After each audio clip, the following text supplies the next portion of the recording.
Welcome everyone to another video, and this is based on a few videos I've seen by other people on here, such as Ian and Luke, and they done a combination of their favourite actors from pre-1960s and after 1960s, and I think drawing that parallel is too hard because, people born before 1960, people born after 1960, some people's careers span between the 50s and 80s. Do you just judge the performances before the 60s or after the 80s? So I'm just going to make a top 20 favourite actors list, and there's no order except for the last five, which are going to be like, they're my five absolute favourite, but all the rest, I just find it's awful hard to put things into lists sometimes.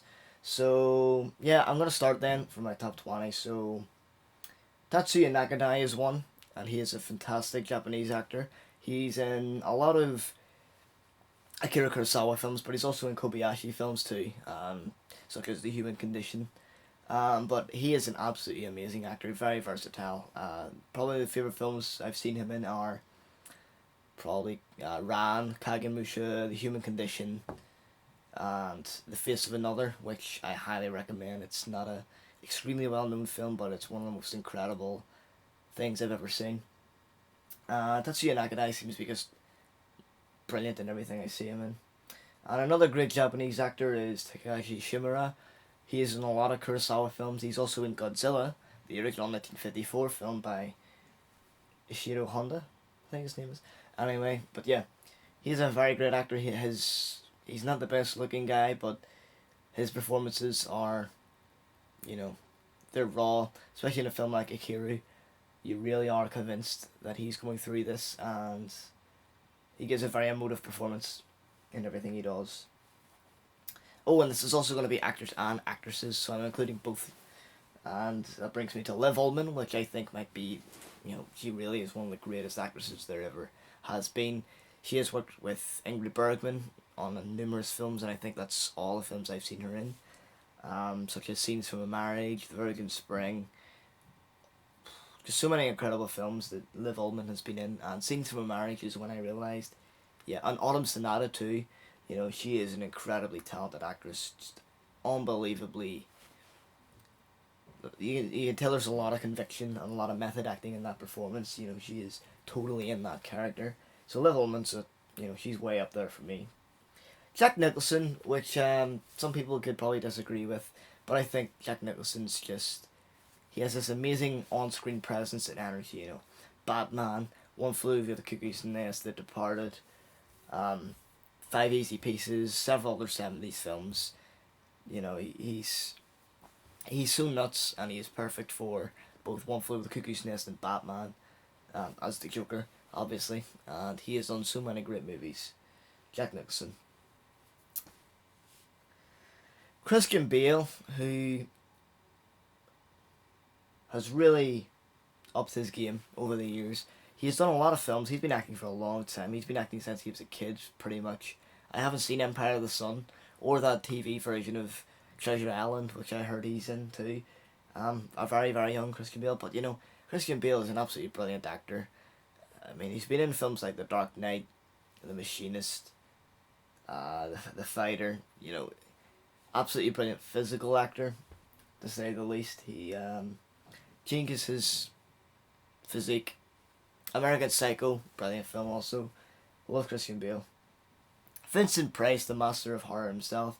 I couldn't not put him on this list because, I've just seen so many of his films, and even if they're not really great movies, his performance, it's something else. When you see Vincent Price, you get Vincent Price. So many great films. House of Wax, Theatre of Blood, The Abominable Dr. Phibes, even his little performance in Edward Scissorhands is fantastic. The Last Man on Earth. So many others. Phillip Seymour Hoffman, who I think, I really wish he could have been in more movies. I've seen him in several, and everything he does, even if it's a small role, he is absolutely brilliant in it. And Philip Seymour Hoffman in films like Magnolia, Doubt, really, really groundbreaking performances. Leonardo DiCaprio, who I think is a very polarizing actor. Some people think he just can't act at all, but honestly I think he's done some really, really great work. Django Unchained. Even Titanic, I think, is still a really good movie, despite its backlash in recent years. And, you know, even his early roles like This Boy's Life, he's really is talented, and, you know, I'm not going to not say that. Leonardo DiCaprio, very promising actor. He's still young, and he's been in so many films so far in his life. Dustin Hoffman, who I absolutely love also, he's been acting for so damn long now. He's been acting since like 1967, so he's almost been acting for 50 years. You know, The Graduate, Tootsie, Marathon Man, Kramer versus Kramer. He's even in Hook, for Christ's sake. Dustin Hoffman is a very... just love him as an actor. Dustin Hoffman.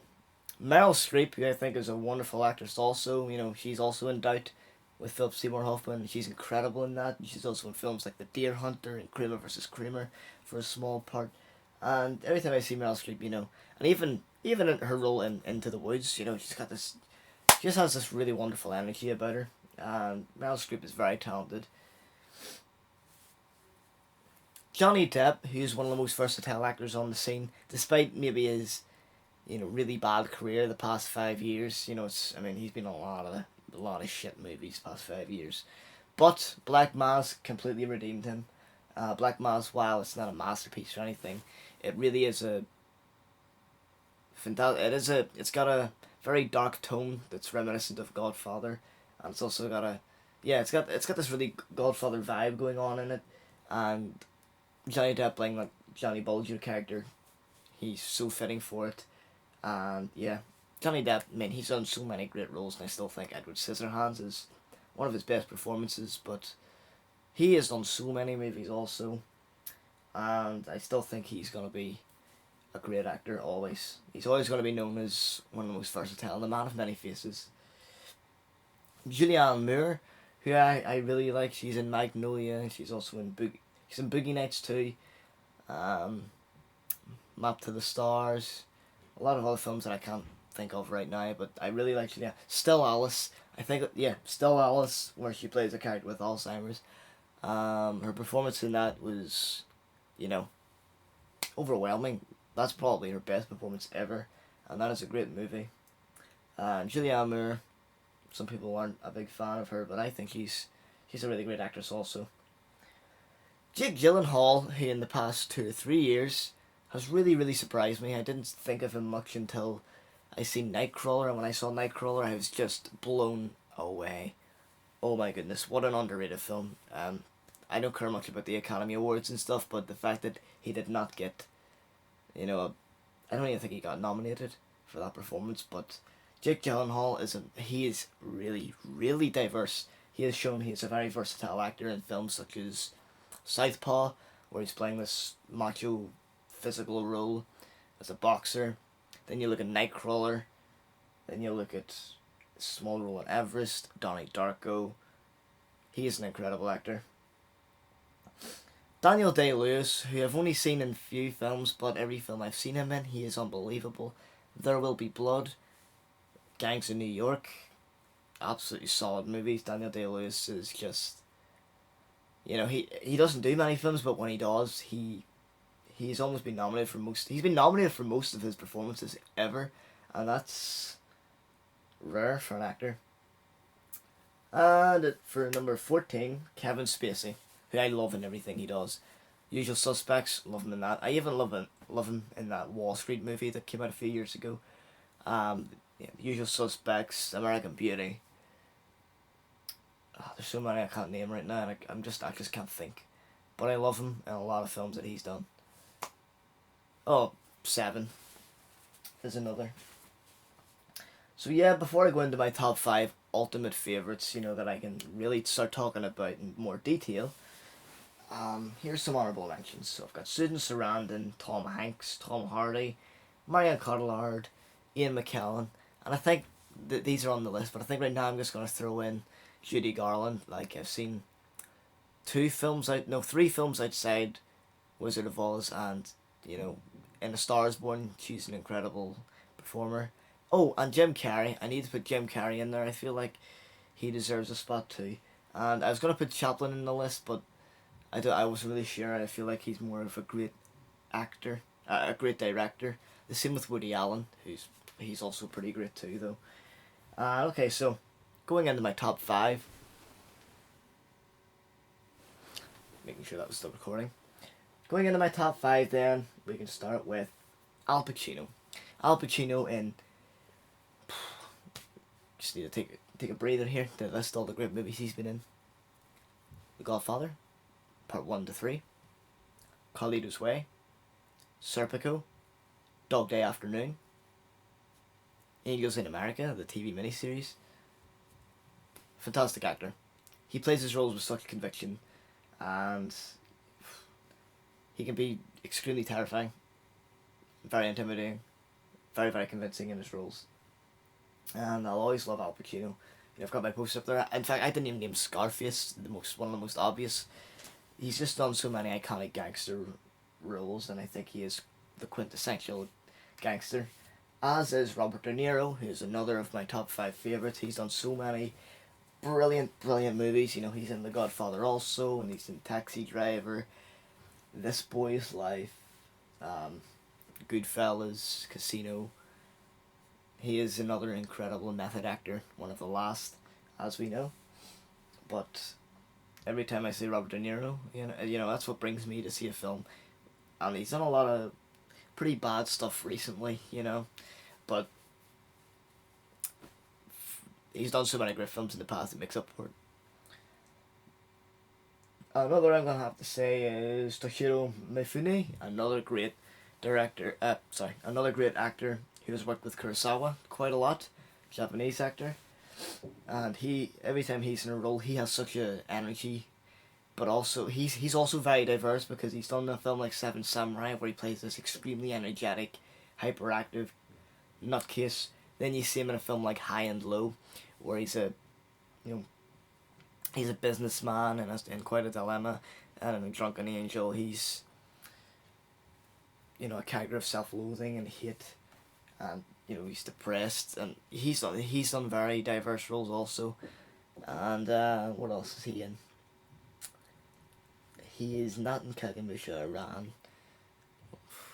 The last film he was in was Redbeard, and Rashomon as well. Rashomon's a great film. Redbeard was his last performance with Kurosawa. But yeah, absolutely love Mifune. Two last ones then. We've got, I don't know who to say first. I'm gonna say Marlon Brando.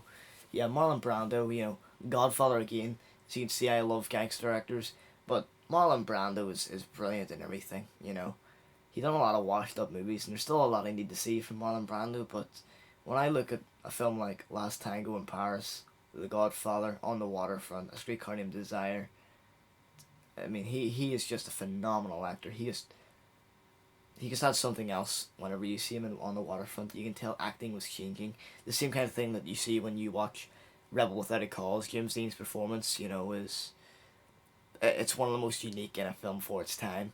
It's a whole new style of talking over oneself and not finishing sentences, and it had full of nuance.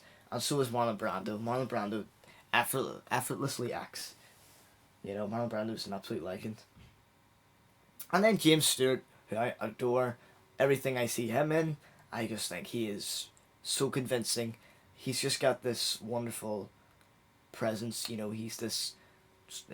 A lot of his characters seem to be these strong characters who want to do something right, but they're just unable to. You see that in It's a Wonderful Life, Mr. Smith Goes to Washington, and also with The Man Who Shot Liberty Valance.